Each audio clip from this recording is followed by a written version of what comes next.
Ah, once again, somebody wants my attention. Some people never learn. The Stephen A. Smith Show coming your way right now.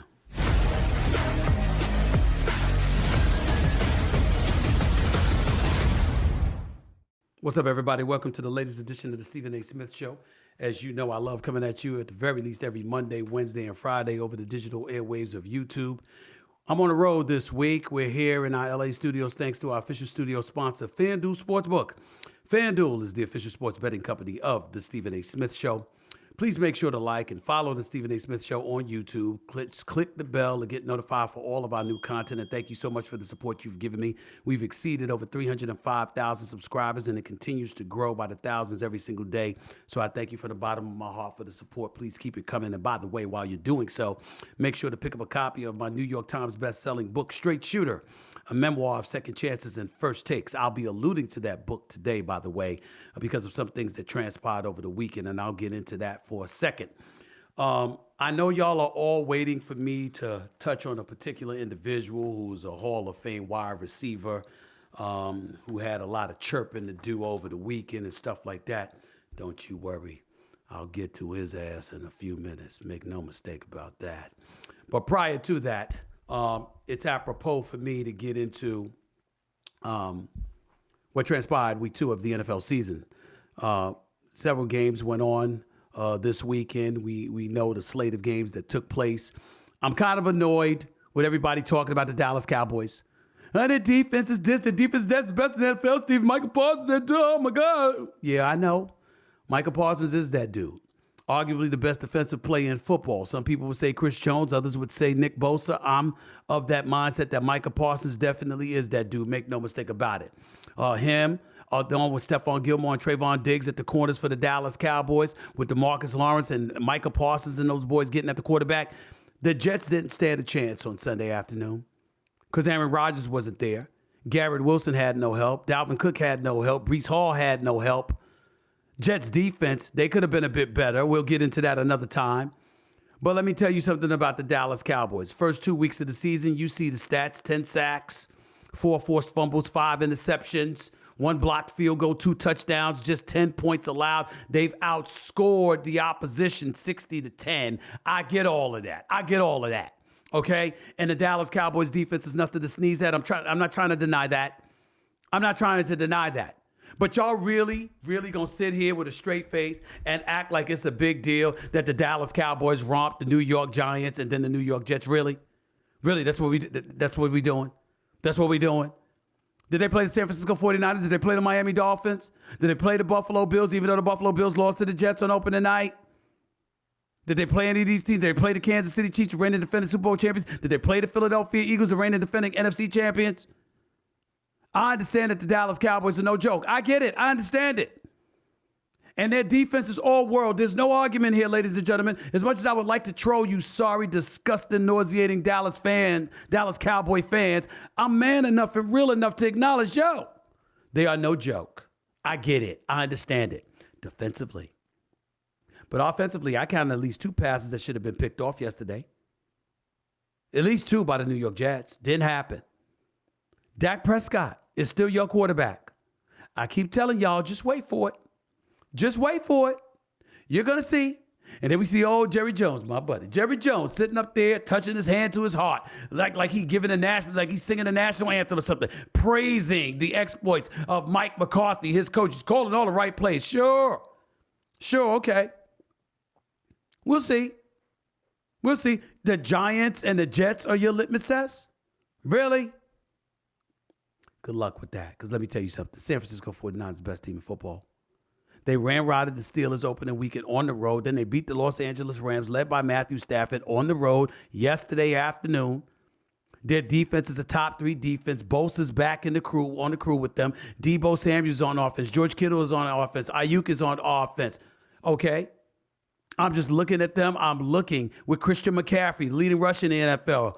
Brock Purdy, by the way, leading the NFL quarterbacks with QBR. Kyle Shanahan calling the plays. Excuse me, keep thinking Dallas all you want to. Who sent Dallas home the last 2 years? Who sent Dallas home the last 2 years? That would be the San Francisco 49ers. It's going to happen again. It's going to happen again. Just be patient. Just be patient. By the way, I'm going to shock y'all with something. I actually think that the Miami Dolphins, first of all, I would love for the Miami Dolphins to be in the Super Bowl because I want them in the Super Bowl because I want Tyreek Hill and Jalen Waddle with Tua throwing the football, with Mostert running the football. I want those brothers in the Super Bowl with that offense. With Mike McDaniels, who's proven to be an outstanding offensive mind as a coach. I swear to Lord, what Bernie Mac said, I swear for Lord, I wish that the Miami Dolphins make it to the Super Bowl because I think they're the most exciting team in football. I will tell you this, though. I wouldn't mind seeing the Dallas Cowboys in the Super Bowl against the Miami Dolphins. That's right, I said it. I wouldn't mind seeing the Dallas Cowboys in the Super Bowl just so they could lose. I mean, to get y'all hopes up so high and then come crashing down like that. Because y'all lose the Super Bowl, that would be beautiful for me to see. The pain that would writhe through you Cowboy fans, that would be beautiful. I have to admit that. That would be a lot of fun to see, okay? But I will say this. I don't want Miami that badly against Dallas because I think they'd hurt Tua. See, if Justin Herbert was behind center, if the Miami Dolphins had drafted him fifth instead of Tua Tagovailoa, and Justin Herbert was the one throwing balls to Tyreek Hill and to Jalen Waddle, could you imagine what that would be like? Now, mind you, keep in mind, Los Angeles Chargers right now, first team in NFL history, scored over 50 points in the first 2 games without a single turnover, by the way. Okay? When you see these brothers doing what they do and they still 0-2, that's about Brandon Staley and the fact that he don't need to be the head coach of that squad no more. That's what that's about. But we'll talk about that a different day. Maybe not Dallas against Tua Tagovailoa. What about San Francisco? I might like that. Just a thought that I throw out there. That's the storyline that I walked away thinking about over the NFL weekend. Monday Night Football game coming up, Steelers against the Browns. I'm picking the Steelers to win, but that's just emotion. That's not football talking because the Cleveland Browns look like a better team than the Pittsburgh Steelers right now. Kenny Pickett don't seem like that dude yet, and Deontay Johnson's not going to play. Pickens is scheduled to play. Najee Harris is expected to play. Freiermuth, the tight end spot, is expected to play. The offensive line has improved compared to what it was the last 2 or 3 years, but at the end of the day, I don't think the Steelers have the horses to beat the Cleveland Browns unless the defense led by T.J. Watt with the Minka Fitzpatricks of the world are able to get to Deshaun Watson and rattle him a little bit and their offense not be that productive, not to mention neutralize Nick Chubb coming out of the backfield. Can't do that. I don't see how they're going to do this. That's just me. Let me move on to a different subject involving Coach Primetime Deion Sanders.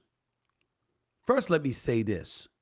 The game Friday night, a day after First Take for ESPN, we took the show live there on campus. Coach Prime was on the show. His son, star quarterback Shedeur Sanders, he was there. Okay, Travis Hunter, who got hurt in the game Saturday night, he was there. Let me say this loud and clear, y'all. Let me be very, very clear. First of all, that was a great game. Props to Colorado State, particularly Coach Jay Norville. Remember, he didn't like Deion Sanders wearing his sunglasses, talking about you take your hat and your sunglasses off. That's what my mama taught me, all of that stuff. He's trying to inspire his team. He was talking to his team, and sure enough, his team came ready because guess what? He put them on the spot by talking about them. In case y'all didn't see that sound, you don't know what the hell I'm talking about. Here's Coach Norville speaking about Deion Sanders' glasses. Listen to this prior to Saturday night's game. I sat on with ESPN today, and I don't care if they hear it in Boulder. I told them I took my hat off and I took my glasses off, and I said, when I talk to grown-ups, I take my hat and my glasses off. That's what my mother taught me. So, you know, they're not going to like us no matter what we say or do. It doesn't matter, okay? So let's go up there and play. Now, needless to say, prime time. Deion Sanders heard that sound and was like, man, this guy talking this bull job. We might not been having a good time. He's talking that bull job. We got to address that. Then came on First Take and gave me and the crew, Shannon Sharp, Molly Karam, he gave us a pair of his glasses, new primetime glasses. Might say, I looked kind of dapper in that in case you didn't see it. Check out. Hold on, I got something for you. I got gifts. Come on. All right. Oh, Molly. Don't do him like like that, Marlon. Don't do him like that, Steven. Oh, Lord Jesus. Somebody help me.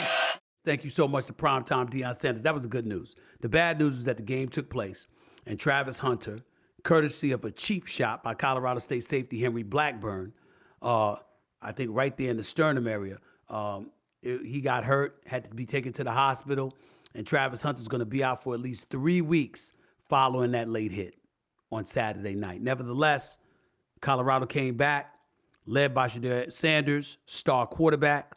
They won the game. 2 things I want to say about this real quick before I go to break. Number one, Shedeur Sanders is a superstar in the making.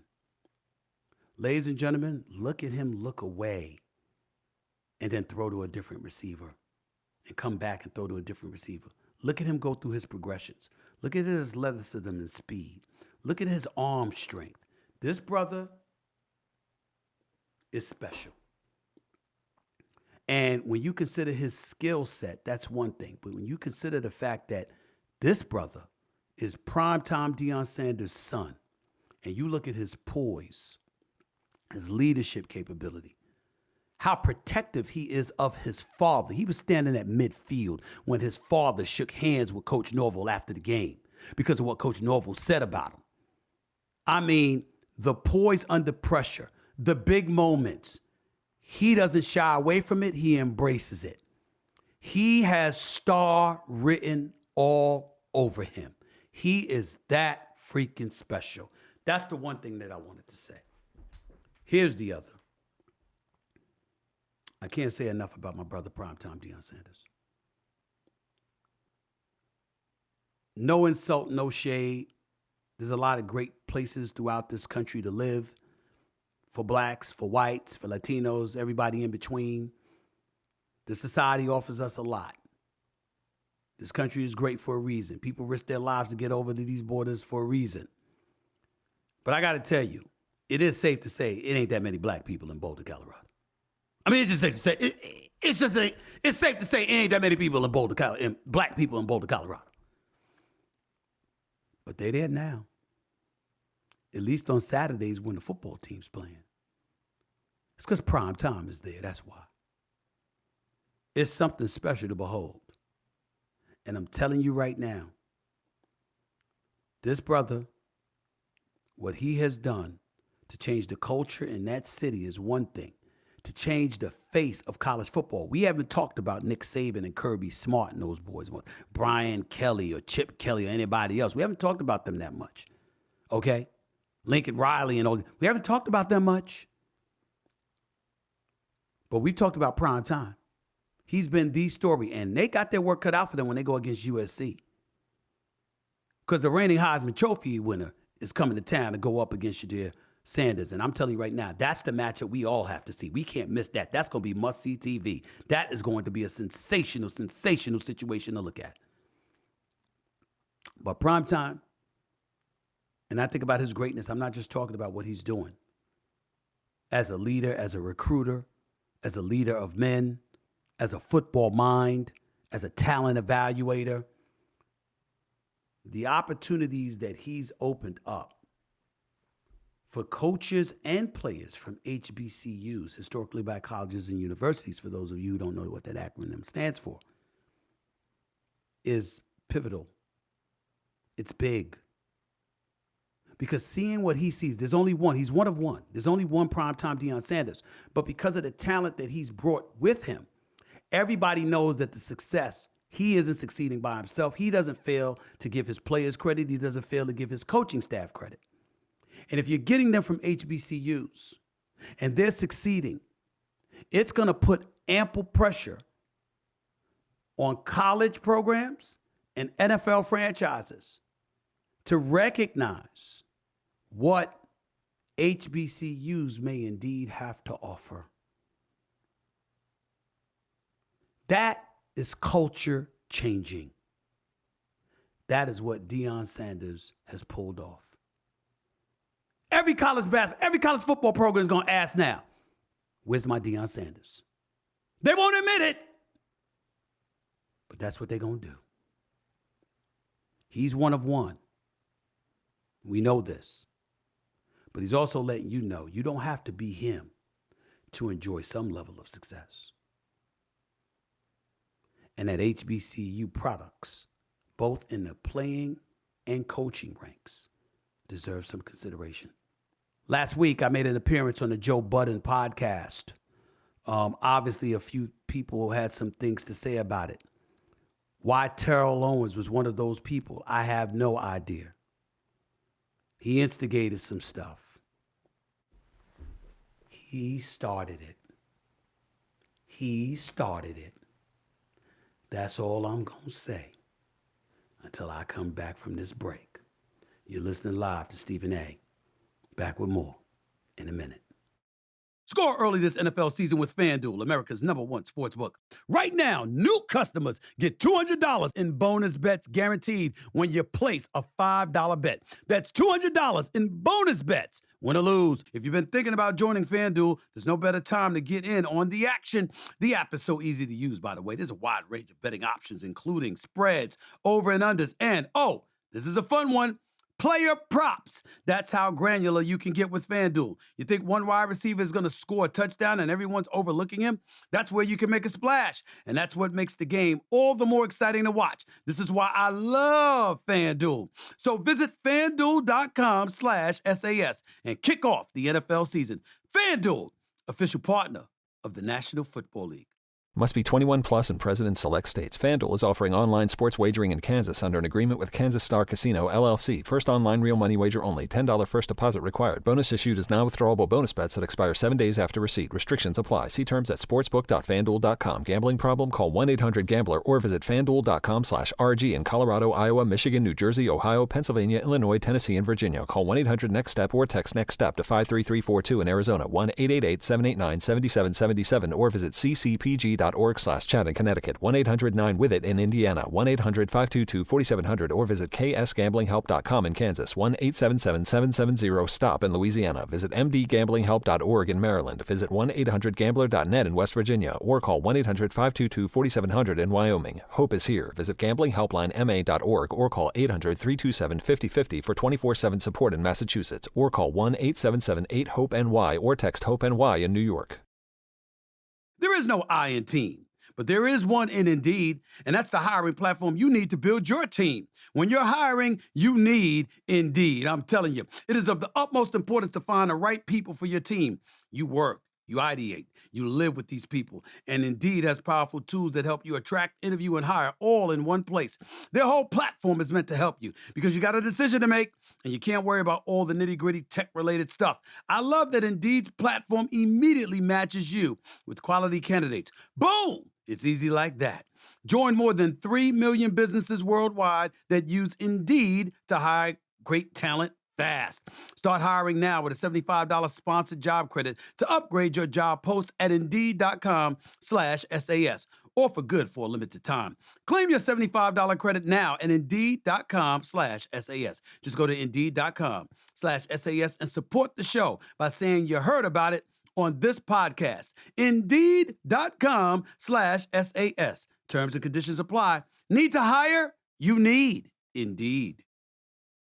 Let me take a moment to give a shout out to the start of HBCU Week, of which I am a brand ambassador. HBCU Week 2023 and 2022, the HBCU College Fair, 2,641 students received on-the-spot acceptances. 609 students received partial scholarships. 325 students received full ride scholarships.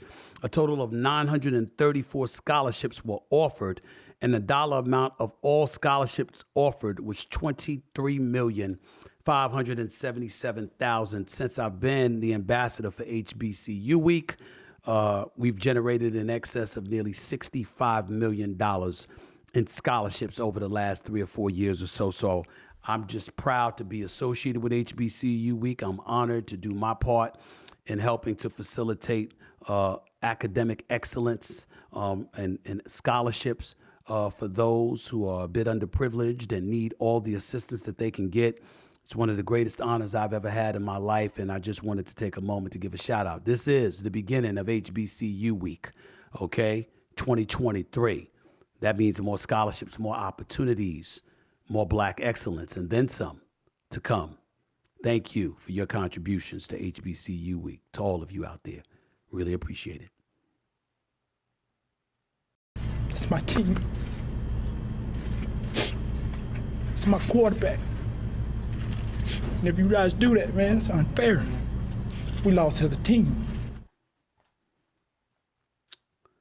That was Terrell Owens, former all-world NFL wide receiver, crying, being very, very protective of his quarterback at the time, Tony Romo of the Dallas Cowboys. This was before Jerry Jones exiled him from the Dallas Cowboys organization. This was as his career approached its end. Of course, he played in Cincinnati thereafter. I forgot where else. But the reality is that Terrell Owens is one of the greatest wide receivers in the history of football. As far as I'm concerned, I got him top 3. I only have Jerry Rice and Randy Moss ahead of him. He was simply that great. Never won a Super Bowl championship, was not his fault. At least I'd say that. And my diatribe, soliloquy, or whatever I'm about to go on, of course, has nothing to do with the player that Terrell Owens was, because there's nothing to question about his greatness. Nothing at all. He was simply that great, that marvelous, worthy of being a Hall of Famer, should have been a first ballot Hall of Famer. Never blamed him one bit for being a bit perturbed that it took 3 or 4 selections before he was ultimately entered into the Hall of Fame. But nevertheless, Terrell Owens has made news for a different reason over the years. And it all comes back to the same thing. And it involves just attitude, his issues, kind of ways that he tries to attack people from time to time. And I was the latest victim. Now, in the world of TO, understand that word victim is never something that's appropriate for somebody else. It's always him. It's always somebody that did him wrong. So we're going to address that today. We're going to address it right now. Before I get into what I really, really, really want to say, let me backtrack and give you a little history that spans just the last 3 or 4 days. Last week, I made an appearance on the Joe Budden podcast. Joe Budden asked me to come on. Whenever I've needed him to come on my shows, he never hesitated. I always appreciated the love. He's got Melissa Ford on there with him. She's been a friend of mine for years. Girl, you done did that thing. She looked phenomenal. Way to go, girl. But I digress. And on that appearance with Joe Budden, once again, I was asked a question about my former partner on First Take, Max Kellerman, what happened, and all of this other stuff. I've been answering the question the same way for 2 years. I've got a best-selling book, Straight Shooter. I wrote about it in a book. But nevertheless, the question was asked. I answered. Before we go any further, look at what I had to say. I didn't like working with him, man. It's just that damn simple. I didn't like it. I thought the show was stale. I thought that we had flatlined when it came to the public at large, and I'm trying to win. I mean, I didn't want to go from number 1 to number 2 when Skip left. That's not what I wasn't having that. At some point, you're going to do what you need to do or you don't.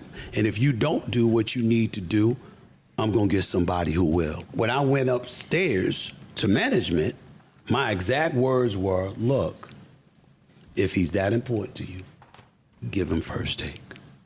I'll leave. Stephen A. Stephen A. I'm telling you what I said.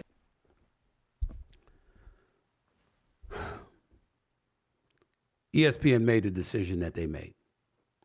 They elected to keep me on First Take instead of Max Kellerman. As I've reminded people on numerous occasions, this was not 2009 where I got fired, where my contract wasn't renewed, where no one would hire me, not even BET or TV One. And I say that because obviously TV One and BET were networks that catered to African Americans, and even they did not hire me. I went 10 months without a job before getting hired by Fox Sports Radio and Don Martin, and now the boss of iHeartRadio, one of the bosses, the wonderful, lovely Julie Talbert. That's how all of that came to be. That's how all of that happened. But I was unemployed for 10 months prior to that. That was not the case with Max Kellerman. When ESPN elected to pull him off a First Take without question at my behest, because that's something that I didn't want to work with him, so you keep him, let me go, or you keep him and let me go. When that happened, Max Kellerman got morning radio and had his own afternoon show and didn't lose a dime. So it was just a matter of people being competitive and me feeling like this was not a winning formula, which to this day I stand by, which, by the way, has been proven correct because we've never enjoyed more success than we're enjoying right now. But the reason I bring all of that up is because I wanted to point to the consistency. Ladies and gentlemen, these are the excerpts from my book, Straight Shooter, a memoir of second chances and first takes, in which I speak about this very issue. In the damn book, it's there. Page 212, quote, a standard was set for 4 years before Max ever arrived, meaning with me and Skip Bayless. We had a mandate to live up to that, and we couldn't pull it off. I just reached a point where I knew we couldn't live up to what the audience demanded and didn't want to work with Kellerman on a debate show any longer. I didn't say SportsCenter. I didn't say boxing. I didn't say anything but First Take, a debate show. I said we were not ideal sparring partners. That was all. Continued on page 212. For 3 years, from 2017 to 2020, there were an inordinate amount of conversations with the honchos about my and Max's lack of chemistry. Not about ratings. We were still number one.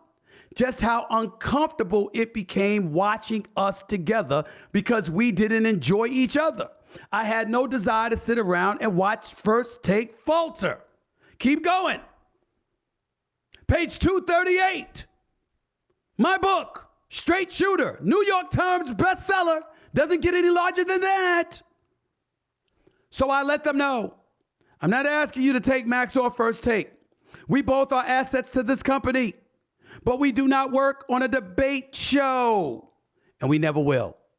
So if you don't want to take Kellerman off the show, then take me off the show.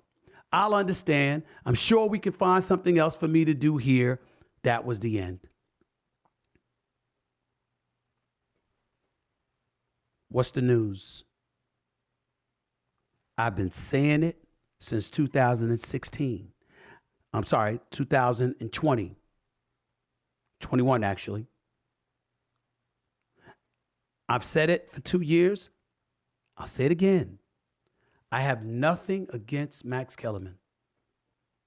I am not happy that ESPN let him go a couple of years later. I am not happy that he didn't enjoy the success that I thought he would enjoy. I don't wish him bad luck. I don't want him unemployed. We cover sports, athletes and coaches, general managers, president of football, basketball operations, and others come and go every day. No matter what level of success you had, Jimmy Johnson was let go after they won 2 Super Bowls. Players get cut. Players get traded all the time. Joe Montana was traded. Shit happens. It's just not vibing and working. And the audience, you, pay attention. You're the one that's retweeting. You the ones that was going all over social media. You the one that was sending messages into ESPN. This ain't working. It's stale. It's boring. There's nothing excited here. I mean, come on. Y'all were telling us There's focus groups, there's intel, there's research that's done to talk about what resonates and what doesn't. We were not doing it. And I felt the reason why was he and I, not him, he and I didn't work together. We didn't enjoy working together. That's not a crime. That's not a crime. But I'm going to tell you what is a crime. Terrell Owens sticking his nose into this equation because he felt the need to join the conversation on Twitter. Ladies and gentlemen, I want to let you know that the video that I'm about to show you is one of the greatest insults you could ever give to a black man. But T.O., with no one talking about him, nobody bringing him up, nobody alluding to anything about him, decides on a Saturday morning, at least that's when I saw it, when I woke up, to share this old video of himself on First Take with me and Max talking about me as we were discussing the whole Colin Kaepernick situation. Look at this. Max is going to get in here, and like I said, I'm in the streets. Max almost seems blacker than you, Stephen A. with what he with his coming, you know, with his commentary. With all due respect, my brother, you don't, I'm just saying, dog. Wait a minute, wait to finish. I'm just saying. I'm gonna check you right now. You don't cross the line. I'm just saying. Time. Wait a minute. You don't cross the line. I could have aired more because I handled the situation right there on live national television. First of all, what is blacker? Let's get that out the way. I could say, who are you to talk about blackness? Are you, Terrell Owens, a model of what a black man should be? I have files. Here's what T.O. is not telling y'all. He knows I wouldn't go there. I don't do that to people. I talk about what you do in terms of what your profession is, covering the world of sports. I don't get into your personal business. I got 30 years in the industry, dog. Google me, check my resume, talk to the athletes that know me. I'm not liked by a few. I know that. Don't give a shit. I'm not here to make friends. I'm a journalist, personality, pundit. But who is Terrell Owens, of all people, to define blackness? We want to get into who represents the black community better? You really want to have that discussion? Really? I wouldn't even do that to you. I'm not going to even waste my time with that. I brought that up to point out that I was sitting there minding my own business. I answered the question that had been brought to me by Joe Budden and his team. The question was about Max Kellerman. What does that have to do with Terrell Owens? What does that have to do with him? Not a damn thing. And I'm sitting up there and I immediately reacted on Twitter, which may not have been the right thing to do, but I just felt compelled to do it. And the reason I felt compelled to do it, ladies and gentlemen, was because, number one, I know he's full of shit. Number two, I know that he's starving for attention because that's the only way he might do something these days. Looking for anything to get himself attention. So, hey, I'm here to give it to you. You can have it because I'm here to help because God knows you need it.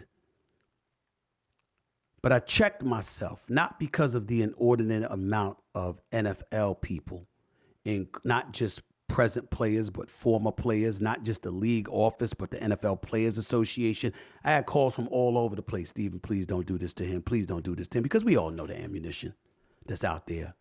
I mean, my God, it's so much. It's a file is thick. But that's not the point. I want it to be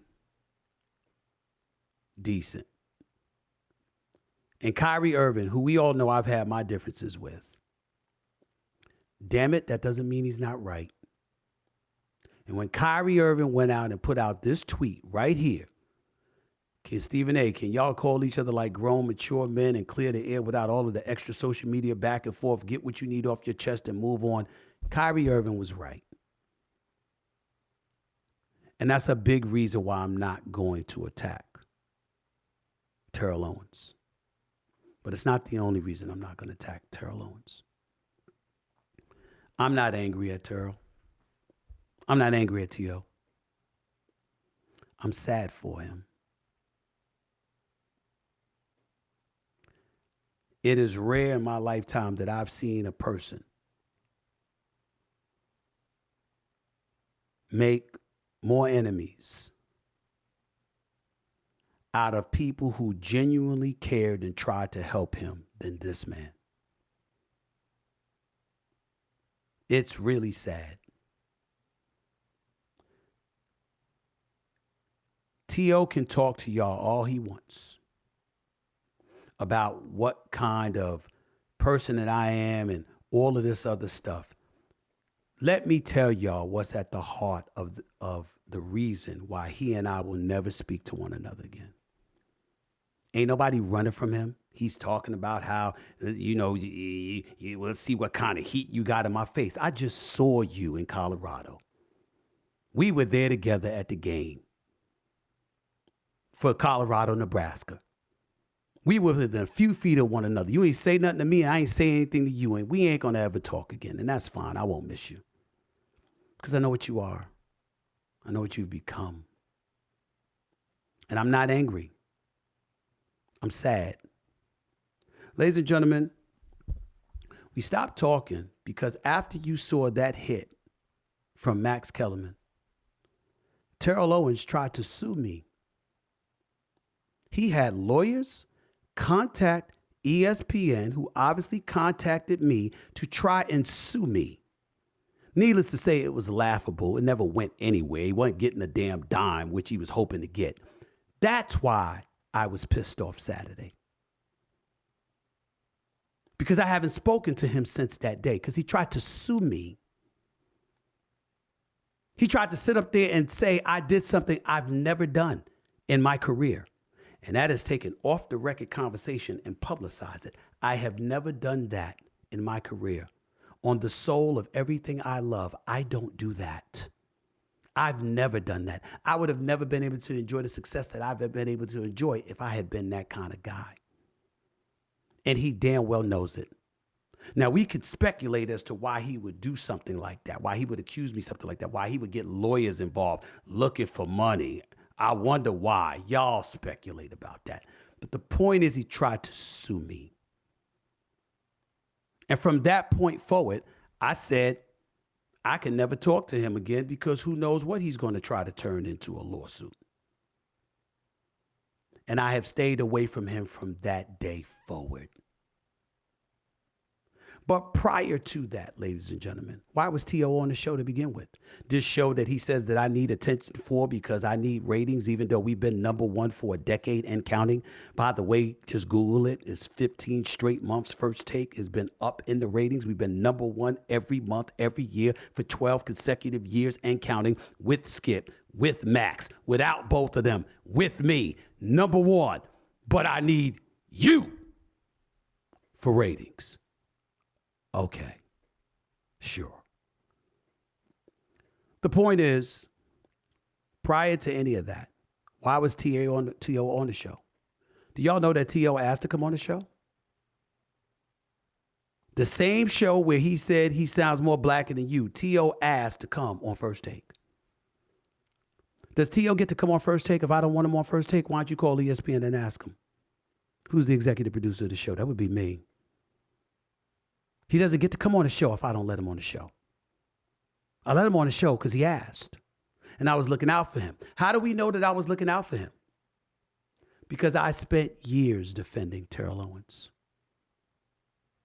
I defended him for years. Ask Donovan McNabb. How about this one? How about Skip Bayless?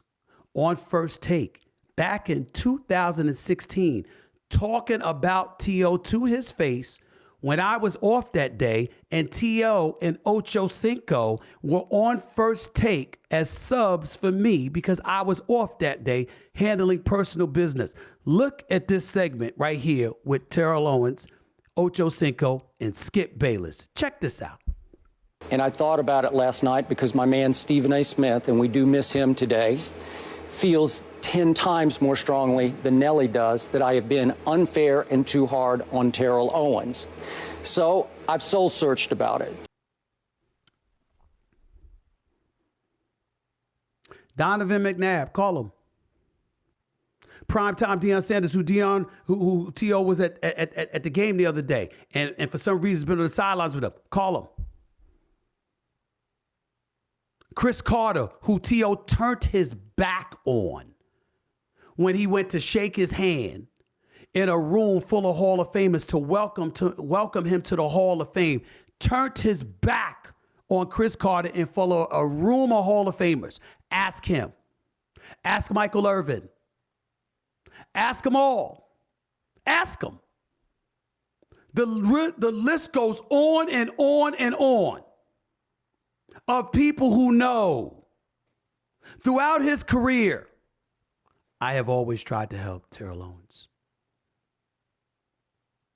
Did y'all know he was supposed to be my first guest on Quite Frankly years ago? Promised me he was coming in to be the very first guest for my show. Backed out at the last minute for personal reasons that's none of y'all business. I said, no problem. Allen Iverson came and looked out for me. Do y'all know that one time I went to interview Terrell Owens because Terrell Owens asked me to come to California to interview him? And I came to interview him. I think it was California. It might have been another city. I apologize if I don't get it right. But I went to interview him, and Terrell Owens announced his retirement only to jump up out of the chair and start laughing and said it was a prank. I let that go. No problem, man. It's no big deal. Skip Bayless was furious over that. He thought that T.O. played me. No problem. Time and time and time again. Ask Andy Reid and those boys that were with the Philadelphia Eagles. Ask Troy Vincent. Ask Hugh Douglas. Ask all of those cats, McNabb included. Ask Brian Dawkins, B. Dawkins, all of those brothers. The locker room was divided. I was a columnist in Philadelphia. Who did I defend? Time and time and time again, I have defended Terrell Owens. When he did something, I tried to pick up the phone and reach him. I tried to talk to him. If I couldn't reach him, I'd write what I had to write in the moment. But overall, I always had his back.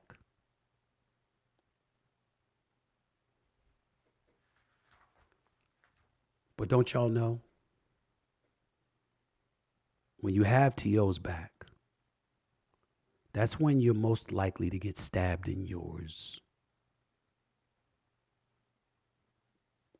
Now, I'm not going to do what people expect me to do, even though I don't know why, because I don't get into people's personal stuff. But there's a litany of things, both professional and personal, that I can get into that I will never do. I'm not that guy. And I'm not going to do that to a brother nor anyone else. But make no mistake, I didn't do anything to T.O. I didn't deserve what he said on First Take. I didn't deserve what he retweeted this weekend. I don't deserve how he's been clapping back now. The only reason I felt the need to address this is because I want people to understand that the only reason I was pissed off at Terrell Owens this weekend is because this man tried to sue me. That hard up for money. You trying to sue. Lying about some off-the-record comment. I've never violated an off-the-record conversation in my career nor my life. I don't roll like that. I never have. I never will. But that's what he tried to portray, and I did not appreciate that. But to Kyrie Irving, I heard you loud and clear. When you're right, you're right. And no matter what differences we had, that doesn't mean that the spectacular talent that you are is not also a highly thoughtful individual that makes sense far more than you don't. Kyrie Irving was right. In fairness, I spoke to Prime Time. Prime Time was right. Shannon Sharp was right. Cats from the Players Association and the NFL and the league office was right. Contemporaries in the NFL, they were all right. Stephen A., don't go at T.O. like that. You're absolutely right. I'm not going to do it. I just want to let the world know. That's why I was ticked off at him. We can have differences and all of this stuff, fine, but to send lawyers after me, which, by the way, ESPN absolutely laughed off because it was a laughable situation. It's just beyond the pale. It's ridiculous. And I don't ever plan on talking to Terrell Owens in life again because, to be quite honest with you, I don't know what he'll do. He might tape my conversation. Not that I got anything to hide, because I don't. But I can't trust if the first thing you're going to do is go the lawyer route. I can't trust that. That's the truth. I'm many things, but I ain't no damn liar. That's the story. You won't hear me talking about T.O. again. And it's for a simple reason above all else. You spent 15 years making a spectacular name for yourself on the NFL football field. I recognize it's a struggle for you to continue to make a name for yourself now. But you ain't going to use me to do it. At least not in a back and forth situation. It's your life. Live it. God bless. I wish you nothing but the best. I have nothing else to say to you. I have nothing else to say about you. Hopefully, forever. But it doesn't mean I wish any ill will towards you. Peace and love, my brother. You'll probably need it. Back with more of the Stephen A. Smith Show in a minute. When it comes to travel, we all have a happy place. Think about it, y'all. Sun, sand, mountains, forests, 5-star hotels, and beachside bungalows. My happy place is traveling from city to city, going to big events, and interacting with my favorite people on the planet, all of you, of course. And Priceline wants to get me, you, everybody where we want to be. They want to help us travel to our happy places for a happy price with deals that you can't miss. Priceline can save you up to 60% on select hotels, 50% off flights, and 40% off car rentals. Plus, they have an amazing bundle and save feature. So when you book a flight and book a hotel as part of that whole package because you need somewhere to stay, you're going to save and save and save. At a rental car, you'll save even more, up to $600. See why millions of people trust Priceline with getting them to their happy price. Visit Priceline.com to go to your happy price this summer. Welcome back to Stephen A. Smith Show. Let me address a couple of things, just some quick hit items that I wanted to comment on. So I've heard that Travis Kelce, my brother from another mother, I love that brother. He's one of the coolest people I know. He's possibly dating Taylor Swift. Now,